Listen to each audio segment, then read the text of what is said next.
नमस्कार मित्रों, आज हमारे साथ भंटे आनंद जी हैं। हम लोग रेल भवन में हैं। अभी रतन जी को सम्मानित किया गया था, तो भंटे आनंद जी से जानना चाहेंगे। एक तो वो थोड़ा सा रेल, जो अपना भारतीय रेल है उसके बारे में बोलेंगे, और एक जो अपना बौद्ध समाज है उसके बारे में कि लोगों को जन चेतना कैसे हो। मैं इस रेल भवन के प्रांगण में आज जो है अखिल भारतीय भिक्षु महासंघ के राष्ट्रीय अध्यक्ष की हैसियत से जो मैंने रमेश रतन नव नियुक्त जो है अध्यक्ष राष्ट्रीय यातायात समिति की नियुक्ति पर जिस तरह से उन्होंने अम्बेडकर स्मारक से पुष्प अर्पित करके अपने इस कारवां की शुरुआत की है, मैं सोचता हूँ कि उनकी नियुक्ति से रेलवे में यातायात संबंधित जो लोगों को परेशानियां हैं और जिस तरह से लोग जो सुविधा चाहते हैं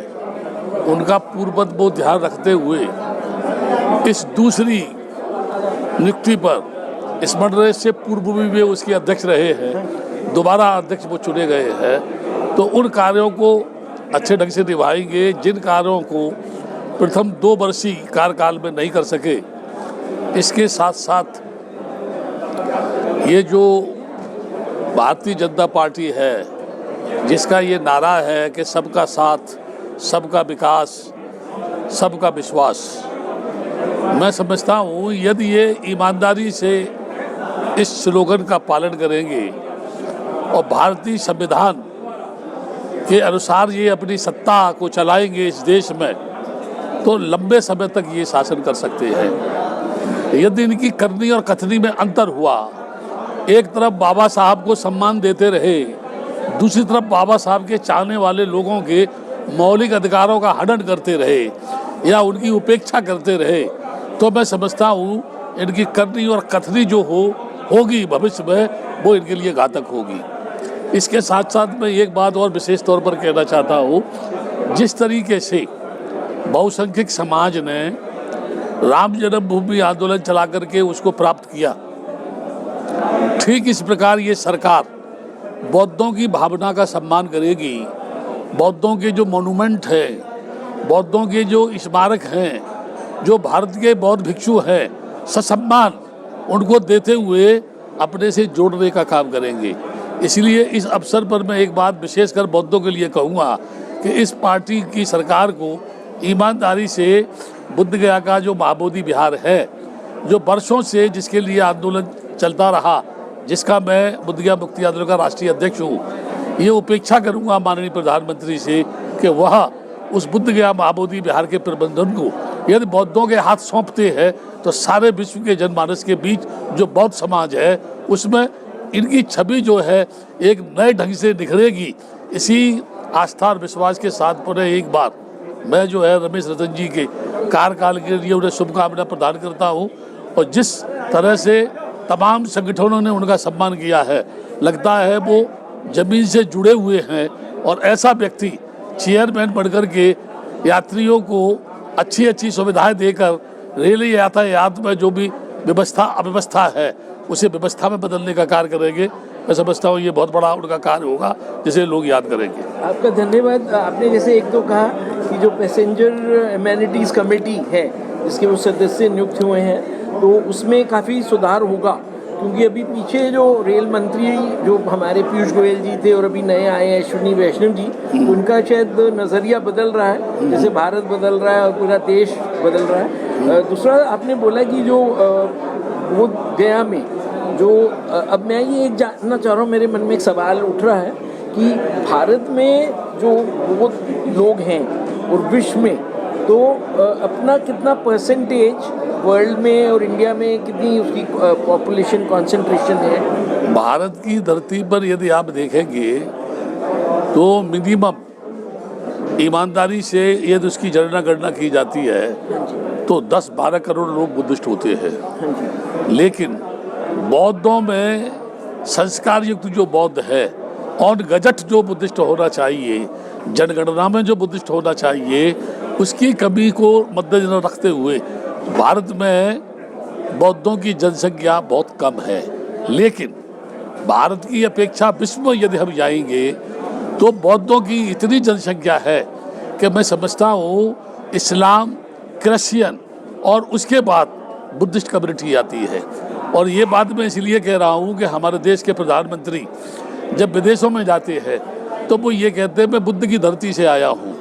और बुद्ध की धरती पे आकर के ये कहा जाता है कि हम राम राज्य स्थापित करेंगे।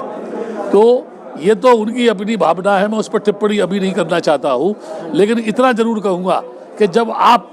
अपने धार्मिक स्थल को छोड़ने को तैयार नहीं थे और आपने वो ले लिया, तो उसी ईमानदारी निष्ठा के साथ आपको बौद्धों के पूजा स्थल को भी बौद्धों के हाथ में सौंप देना चाहिए। इससे विश्व को एक नया संदेश जाएगा। इसके साथ ही साथ मैं एक बात और कहूँगा कि भारत की धरती पर जो भी सरकारी जमीन है उसमें जहाँ भी उनके मंदिर मस्जिद गुरुद्वारे बने हैं, चाहे वो रेलवे की जमीन हो, उसमें बौद्धों के साथ समानता का व्यवहार करना चाहिए। यदि उनके स्थलों को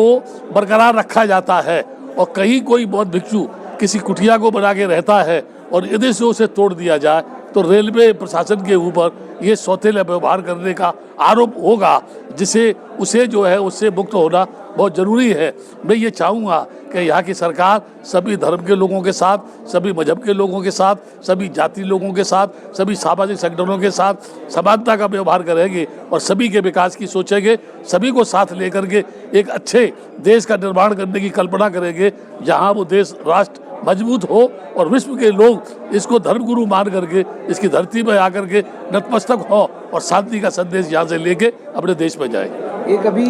ओलंपिक्स का कल लास्ट क्लोजिंग सेरेमनी था और जापान में हुआ, और जापान भी शायद उसमें भी काफ़ी बुद्धिस्ट लोग हैं जो, तो आप कुछ ओलंपिक्स के लिए बोलना चाहेंगे, जो आप लोग प्रेरणा देना चाहेंगे युवा पीढ़ी? मैं युवा पीढ़ी से सिर्फ एक बात कहूँगा, अगर पढ़ा लिखा आदमी यानी अनपढ़ आदमी यदि मान लीजिए मूर्ख हो या अंधविश्वासवादी हो या रूढ़वादी हो है, लेकिन अगर पढ़ा लिखा आदमी रूढ़वादी और पाखंडवादी है तो मैं समझूंगा उसकी शिक्षा का कोई महत्व नहीं है। इसलिए मैं जो भी ओलंपिक में भाग लेने वाले लोग हैं उन सबसे एक बात कहूँगा, कर्म से ही इंसान ऊंची से ऊंची छलांग लगा सकता है। यदि वो कर्म नहीं करता है और उसके अनुसार उसकी व्यवस्था नहीं होती है तो हम ओलंपिक में स्वर्ण पदक पाने की जो कल्पना करते हैं ये बात एक धोखा है। हमें उसकी तैयारी करनी चाहिए, उतने सामान जुटाने चाहिए, उन लोगों को इस तरह की ट्रेनिंग देनी चाहिए, उन लोगों को इस तरह की व्यवस्था करनी चाहिए ताकि वो लोग जिस गेम में जाए उसमें जीत के आए। केवल अंधविश्वास रूढ़वादी परंपरा से, मंदिर में घंटा बजा देने से, यज्ञ करने से अगर लोग ये चाहें कि हम विश्व कप क्रिकेट का जीत के आएंगे या हम जो ओलंपिक में गोल्ड मेडल लेके आएंगे, तो उससे गोल्ड मेडल नहीं आएगा। उसके लिए साहस करना, उसके लिए साहस उनमें होना चाहिए, इसके लिए उनका संकल्प मजबूत होना चाहिए, इसके लिए उनका जो प्रयास जो है वो मजबूत होना चाहिए। तो निश्चित रूप से वो जो है ओलंपिक पदक जीतेंगे और हमारे देश का नाम रोशन करेंगे। धन्यवाद गुरुजी, हम लोग आपसे आशीर्वाद चाहते हैं। एक सेकंड पूछना है क्या? सरकार से क्या अपेक्षा है कि बहुत जो स्थल है, कौन से बहुत स्थल है जिनको हमें कौन सा है गया में बोले कि उसका वो हमें दें? अच्छा नहीं, मैं आप बैठो, आप पूछो, आप पूछो। आप बौद्ध स्थल कौन से बौद्ध स्थल हैं जिसको मोदी जी को देना चाहिए? जिसमें अम्बेडकर सेंटर बनाए हैं कहीं, मैं चाहता हूँ बौद्ध स्थलों पर मोदी ध्यान दें। वो कौन से हैं? वो एक बात कहना चाहता हूँ, मैं हमेशा से एक बात कहता रहा हूँ कि ये सरकार जो है ये इसके नुमाइंदे अपने स्थानों को छोड़ना नहीं चाहते हैं और हमेशा वो ये कहते हैं कि ये ताजमहल भी शिव मंदिर है, कभी ये कहते हैं कृष्ण भूमि जो है वो कृष्ण भूमि है, वहाँ वो मस्जिद नहीं है, कभी इन्होंने साकेत नगरी जो थी बौद्धों का स्थल था उसको राम जन्मभूमि बना के उसको ले लिया। ठीक इसी प्रकार से मैं तो केवल एक बात कह रहा हूँ, बुद्ध गया का महाबोधि विहार विश्व के बौद्धों का एकमात्र धार्मिक स्थल है, उसे इस बीजेपी की सरकार को बौद्धों के हाथ में उसका प्रबंधन सौंपना चाहिए। दूसरा मेरा ये कहना है कि अभी अभी कुशीनगर में या जो बौद्ध स्थल है वहाँ सरकार टिकट लगाने जा रही है। मेरा ये कहना है सरकार को ऐसे बौद्ध स्थलों पर टिकट लगाने के बजाय आने वाले लोगों को सुविधा देनी चाहिए, तो इनको दान ज़्यादा मिलेगा।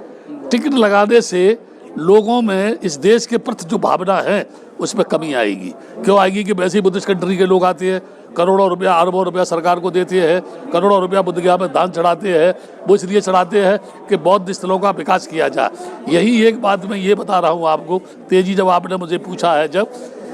भारत की धरती पर रेलवे लाइन के ऊपर तमाम धार्मिक स्थल बने हुए हैं, क्या रेलवे ने उनको ज़मीन लीज पे दी है? क्या सरकार ने उन मंदिरों को बनाने के लिए ज़मीन की रजिस्ट्री की है, या उनको वो ज़मीन पट्टे पे दी है? तो तमाम इस देश में धार्मिक स्थल बने हुए हैं सरकारी ज़मीन पर और रेलवे की ज़मीन पर। मैं ये कहना चाहता हूँ, अभी अभी विगत 40 बरस से मैं आगरा में आनंद कुटी में रहता था, जो पहले फूस की झोपड़ी थी, है ना, और मैं पूरे देश में